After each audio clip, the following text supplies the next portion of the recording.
سلام سلام البنات، السلام عليكم ومرحبا بكم مع مطبخ سلمى نسرين. اليوم جينا نشارك معكم هذا الفيديو. عندكم اليوم طاكوس منزلي بالشاورما. عندكم صدر دجاج اللي عندكم نقطعوه، نزيدوا له بصلة مقطعة، عندكم فلفل الكحل، راس الحانوت، التوابل، ونتبلوه مليح ونقلوه كما راكم تشوفوا في الفيديو. عندكم بطاطا نقوها ونقطعوها مكعبات صغار ديدي كما راكم تشوفوا ونقلوها. هادو نوجدوهم الحشو. وعندكم صلصة او صوص بيشاميل نوجدوها كما راكم تشوفوا. نوجدو قبل هادو الحشو تاع الطاكوس باش نروحوا للمرحلة الثانية ان شاء الله. عندكم السنيوة اللي عندكم، انا عندي هذه سنيوة مدورة. عندكم طاكوس منزلي انا خدمته في الدار، وديجا نزلت فيديو. الوصفة تلقاوها في الفيديو. حطوا قبل طاكوس عجينة الطاكوس، نزيدوا فوقها لاصوص بيشاميل، بطاطا المقلية اللي قليناها، ونستووها مليح، نوزعوها كاع في السنيوة هذيك.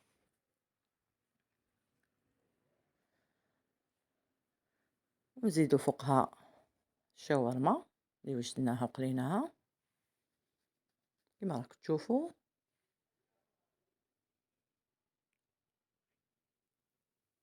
يعني كما نقولوا نديروا طبقات، طبقة بطاطا، طبقة شاورما، ديروها فرماج اللي عندنا اللي عندكم. الجود بالموجود يا بنات،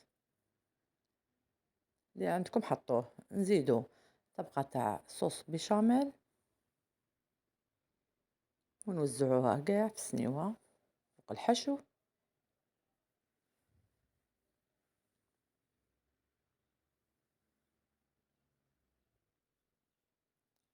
هذه يعني أكلة سريعة يا بنات، في 5 دقائق توجدوها وبسيطة للغدا العشاء. كان عندي لا كريم فريش زدتها، يعني إلا ما عندكمش هي اختيارية. كيما راكم تشوفوا نسوو مليح السنيوة.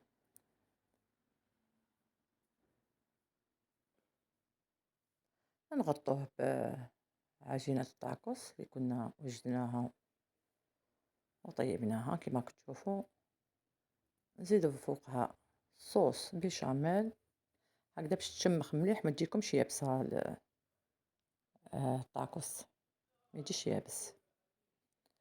نزيدو جبن مبشور، فرماج غابي، نحطوه من الفوق، ونحطو السنيوة تاعنا في الفرن على 180 درجة ونخليه يطيب بالعقل حتى يتحمر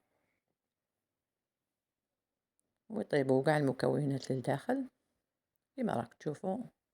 يعني ما شاء الله وصفة سريعة وسهلة جدا وبنينة يا البنات. البنة ما نقول لكمش، جربوها على ضمانتي،